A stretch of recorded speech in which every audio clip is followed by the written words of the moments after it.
Good afternoon. Let's see how this works. Good.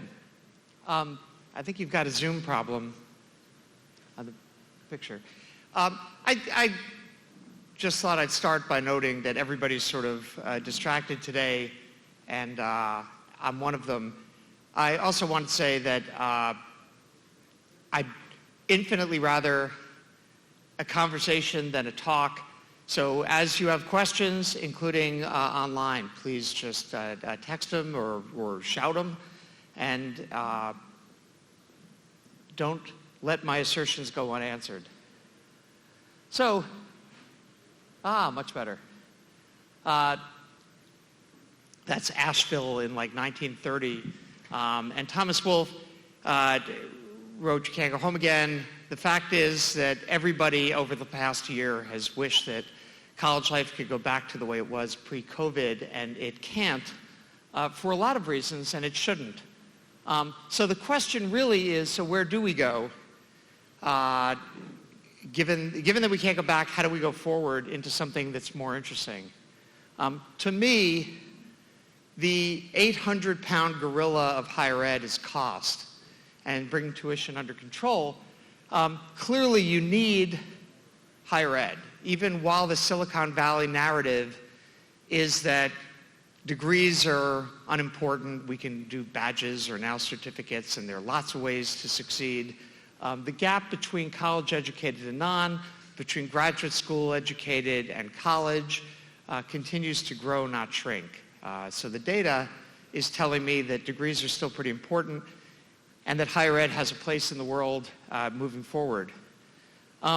This is stated tuition over the past 30 years or 50 years, and it's a problem. Some of that is reduced subsidy by states for public institutions. Some of it is increased service costs. Actually, the teaching cost is not what's gone up. It's everything around teaching. And some of it is perception. Higher ed is the only industry, like if you think about airlines, everybody's paying a different price for their seat, but they advertise the least expensive seat, as does every other industry. Higher ed is the only one that advertises sticker price, but actually discounts half. Private schools, the sticker price is now $55,000, but they're getting $26,000. The discount is smaller in public universities, but it's still significant. So we have both a real problem in terms of the cost of higher ed and a perceived problem that we have to address. I had thought that one of the reasons, a main reason for the decline in college-going population, which is about 10% over the past decade, is related to the cost. I'm not sure that's true. The steepest declines have been in the for-profits, which generally deserved it, and in the community colleges. When you look at four-year colleges, public is the top line, which has grown from 5 million over the past 20 years to 7.4 million. So it's grown significantly, although it's flattened out now. And you look at private four-year schools, which went from 2.8 to 4.5 before declining to 4.1. Four-year schools have actually done okay. I saw an interesting study the other day by Phil Hill.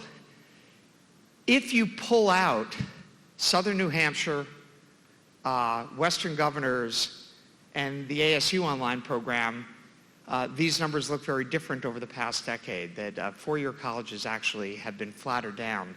And so I want to note that that's overall, and that not every school by any means has done that well. So I think about what are the ways of lowering costs? And there are three good ones and one bad one. Good, you can scale. Online allows you to use your campus more effectively, to take in twice as many students, do a really good job with them, but do so at a lower average cost. You can streamline administration. You can use technology to do a better job at supporting students and faculty so that when you add those students, you don't have to add a lot of bodies. You can collaborate. And one of the things that's toughest in higher ed is to convince people that collaboration is useful. In an analog world, everybody's been floating on their own bottom for an awfully long time, for hundreds of years. In a digital world, where scale is your friend, there are a whole bunch of ways to collaborate that are really effective. Some of them in marketing and recruiting, but even things like learning design. If you think about the costs of designing great learning experiences, it's not like every hour of instruction costs more. It's that simulation, that animation, that case study. Those are the things that are expensive. Share it with one other school. One school that you don't compete with and you just have the cost. Share it with 3 other schools you don't compete with and you've cut the cost by 3/4. And getting schools to think about how do we collaborate at scale in ways that really impact both the quality of instruction and reduce the cost, I think is really important.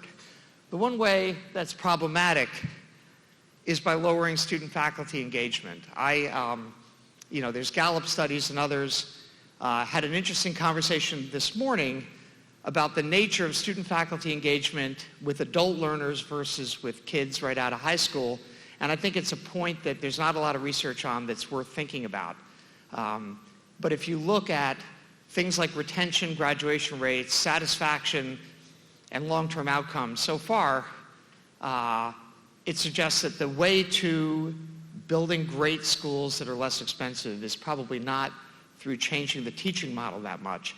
Just to note that across higher ed, teaching itself is about 20 to 25% of the cost of most schools, of the budget of most schools. So the key is, I think, to go after the 75% much more than to go after the 25%. So online learning is what I do, and I think it's part of the solution. This is a study in Inside Higher Ed the other day. Students, even now that they're back after COVID, and they were desperate to get back on campus, 46% strongly agree that I want to take some of my courses online, and 33% said I want to take some of my courses as a combination of online and on ground. So an interesting kind of thing. I want to be with other students. I want to be with faculty. I want to be in this environment. I don't have to learn in a lecture format, and I don't have to learn even in a classroom. And that opens up a lot of really interesting stuff. Faculties are a little less anxious to do this, but 58% feel better about online learning post-COVID, and only 15% feel worse. And so I think the experience of the last 2 years has sort of brought a bunch of people over the line to where things are possible now that really weren't not that long ago. By the way, one interesting fact on this, take a look at the bottom here. Online exam proctoring, 18% feel better about it, 31% feel worse. So the online proctoring world, I think, maybe hasn't solved the problem yet. So at this point, over the past year, exclusively distance learning was 23% of all instruction. And that number is up significantly, I think, from about 15% pre-COVID. And this isn't during COVID, people the world is just steadily moving towards online. When you look at adult learners and graduate school, the game is pretty much over. It's over 50% now is online, and that number is going to go to 70 or 80%. It'll be the super elite schools with kids right out of college whose opportunity cost for going to the graduate school is relatively low. Thinking about your campus in terms of graduate schools will probably be mostly online, I think is both an opportunity and will require some real change. So one of the things about online learning that I think is interesting, if you look at classroom instruction, traditionally, schools have spent between 1% and 2% on marketing and recruiting. Like total cost of acquisition, CAC, customer acquisition cost, or student acquisition cost, has been 1 to 2 points.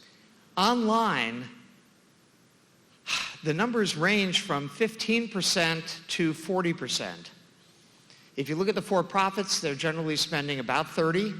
If you look at the large national guys, the ASUs of the world, Southern New Hampshire, Western Governors, they're spending well into the 20s, and those numbers are going up. As more and more schools come online, the bidding for keywords on Google gets more and more fierce. There are people who argue, and have argued for a couple years now, that your Google ranking is more important than your US News ranking. And so the question is, how do we unwind that? How do we take all the benefits of online instruction and make sure we're not giving them all to Google, Facebook, and LinkedIn? And it's an important question. And the curve looks kind of funny. If you've got this is cost of acquisition. If you've got any kind of local or regional or national brand, you build something online or you build a new program in general, someone's going to take it. Someone who knows about your school is going to stumble on that program, and you didn't have to do anything, and they just show up. But it's not a lot of people.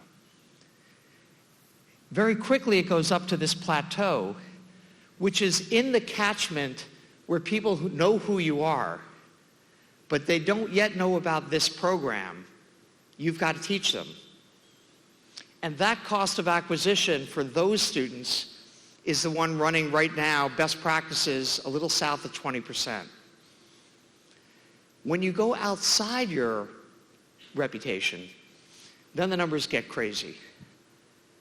And finding for each school, this program from this school at this tuition in this region, given this competition, where are those, what is the shape of that curve is really, really important. And it's particularly important when you consider this gray part of that graph, which might be a little tough to see. The rest of the costs of servicing a student are pretty much fixed. So let's say you built out some program and you spent $1 million on the learning design and infrastructure to give it, but you only have one student a year. That's a very expensive student. 2 students a year, you've halved it. 4 students, you've halved it again. It's a hyperbola, and if you remember high school math, it flattens out pretty quickly, and the asymptote is every additional 20 students or whatever, you need a professor to teach that section. And so the cost doesn't go to zero, but it does go down. It just goes down very slowly. When you stack up those 2 curves, cost of acquisition, which moves up with scale, and all the other costs which move down, you end up with a saddle. And the low point of the saddle is where schools will end up, which tells you there will be consolidation in any given discipline, but not that much. You get pretty quickly to a point where you could sustain. You've got a reputation and you've got your costs kind of under control. And if you try to get much bigger than that, you start running into other people's catchments. And that means a headwind for the national players. It's a headwind for really small schools, but it's a tailwind for the schools in the middle. The world is also moving towards omnichannel, right? Like you think about Home Depot, they don't care where you buy the hammer, if you buy it online or if you go to the store. They don't care where you pick it up, if they deliver it or if you get it at the store. It's all one infrastructure, one brand, and that's where higher ed's going to go. Right now, this first generation, we've got an on-campus program and an online program, requires an awful lot of infrastructure. It's inefficient, and it gets really weird sometimes in terms of the conflict between the online and the on-ground folks. As people start thinking of Agile universities, where we are responsive to what the student wants, that starts going away. When I talk about Agile, I don't mean hybrid. All instruction is moving towards hybrid. Every classroom program is going to have some online component.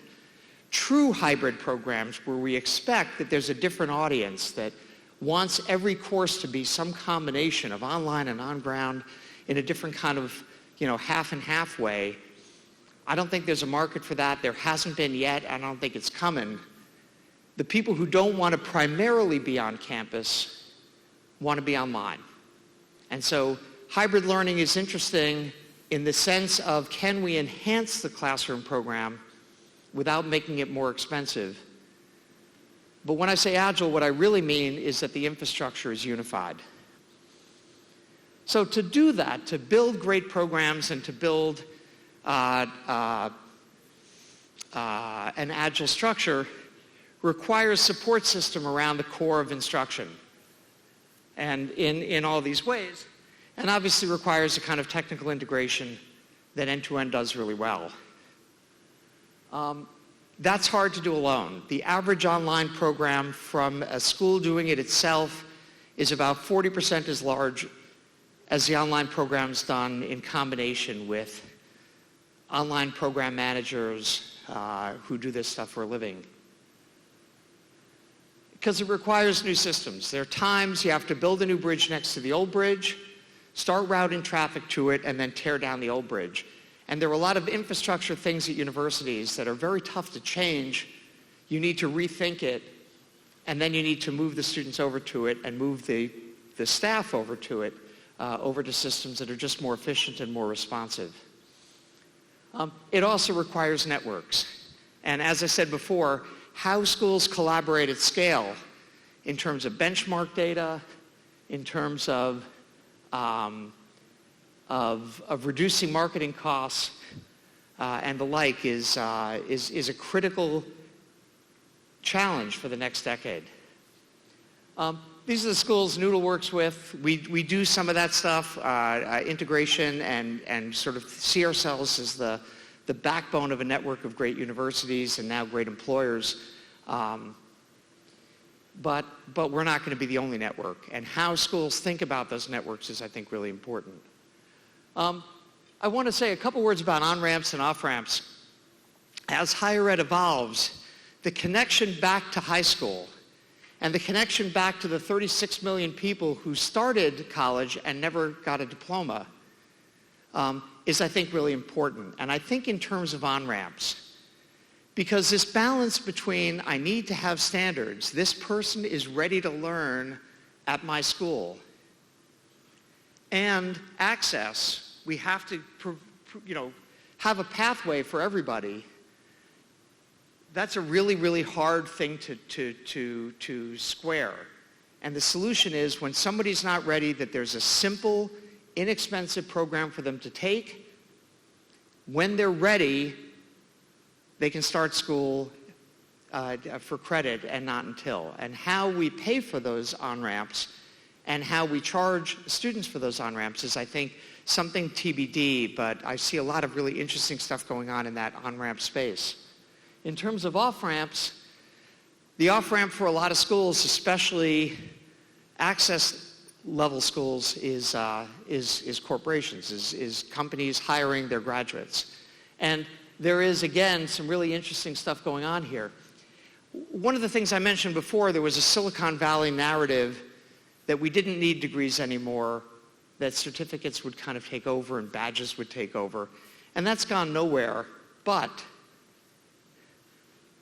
neither is it true that everything you've learned by the time you're 21 is going to take you through to retirement.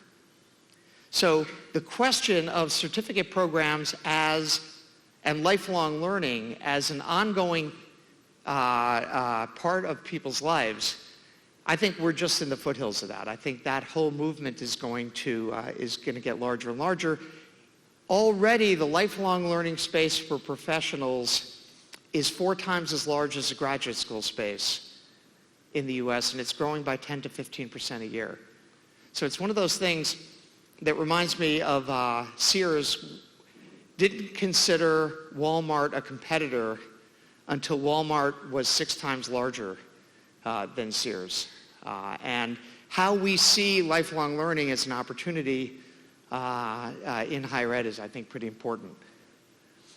So right now, what colleges have been doing, to use a metaphor often referred to, is selling the rope to the guy who's going to hang us. Colleges have been giving their content, their brands, and their imprimatur in general to to for-profit companies who are pursuing the lifelong learning space, companies like Coursera and edX, who take between half and 2/3 of tuition revenue for themselves, and who are steadily building out content that they don't have to pay anything on, that is their own content, following a strategy of Netflix and others. The question is how higher ed ends up owning the lifelong learning space and not simply being a tenant. And they have a lot of tailwind. People trust universities. When you ask prospective students, where do you want, I can't read that, where do you want your certificate from? 43% say from a university, which is way more than from any for-profit company. So you've got the content, and you've got the reputations, and you've got the student demand. How higher ed plays in a much larger sandbox is, I think, going to be really interesting. One thing that will be true of those programs is they'll be social, unlike the MOOCs where you're on your own learning. You'll learn with people, and they'll be well supported. Your ability to get a TA, your ability to get a counselor to help you to find the right course, I think is going to be a major part of the platforms that win the space and of where higher ed should go. So, finally, I can speak about online learning all day and already have. In the end, being together physically is important to students, it's important to adults as people start coming back to the office and they remember that this is actually pretty fun to actually break bread with people. How we create things that are agile, that use technology effectively, but use human interactions and face-to-face interactions, that's great in both quantitative outcomes and just the feel of it. Does this feel good? And lifelong is why we're here and where the world is going. And that involves an ecosystem. It involves the connection of companies, of universities, of students, and of technologists. And thinking of ourselves as part of that infrastructure, part of that ecosystem, is I think, going to be very tough for some people who, again, see themselves as very independent, doing it in a way that doesn't commoditize schools, but instead encourages them to be very focused on who they are, is part of the challenge. And finally, the catalysts for the change. There are catalysts that are not good, just the birth dearth, funding issues, and a whole bunch of issues on campus right now that force us to change. But I think there are some really positive catalysts as well in terms of new technologies. When Apple comes out with the VR goggles, I think it's going to be a sea change in how people see virtual spaces in the Metaverse. And the people in this room and the people on this call, I think are part of that catalytic change also. A lot of this change will be from the bottom up and not just the top down. So those are my comments, and I'd love to take any questions if I have any time left. Do I have time for a couple questions? Okay. Or anyone on the call?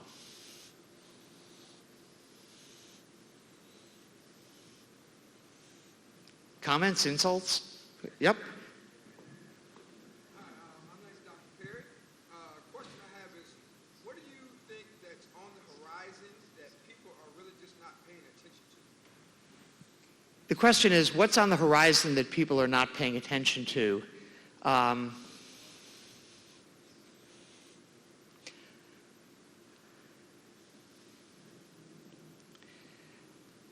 We're in a very hot economy right now, and that means that college going is down. It's certainly headwind for higher ed, and it means that companies are more than willing to help subsidize education in a bunch of ways. I think the question of once we hit this next recession, what the world looks like, should be something on the top of everybody's mind. And there are a lot of opportunities in higher ed when that happens, but there are going to be some challenges as well. I think people aren't paying enough attention, and I'm not paying enough attention, I think, sometimes, to the fact that we've been using data in higher ed now for a couple decades with very, very little impact, and in K-12 with no impact. How we think about the proper use of data, how you translate the knowledge that somebody is at risk to deliberate actions to support them, I think is something people kind of wave at, like, oh yeah, we do that. And there are very, very few real success stories to talk about. People also don't talk about the costs of doing those support structures, and they are significant. I did a back-of-envelope calculation with friends who ran various organizations devoted to college completion. Some of them middle school things to get kids the basic skills that they were going to need to keep them on track for college. Some of them high school programs that focused on counseling and getting kids to test prep and into college. And some of them with college students, helping them through so that they retained. And our calculation was that the best in class was it cost about $25,000 per additional college grad to build those support systems. And we need to start measuring that, and then we need to start making a decision, because the value to a person, the value to society of that additional grad is a hell of a lot more than $25,000, but who's paying it?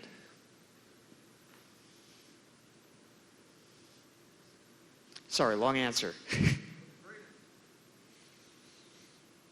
Well, great. Enjoy the rest of your day, and thanks.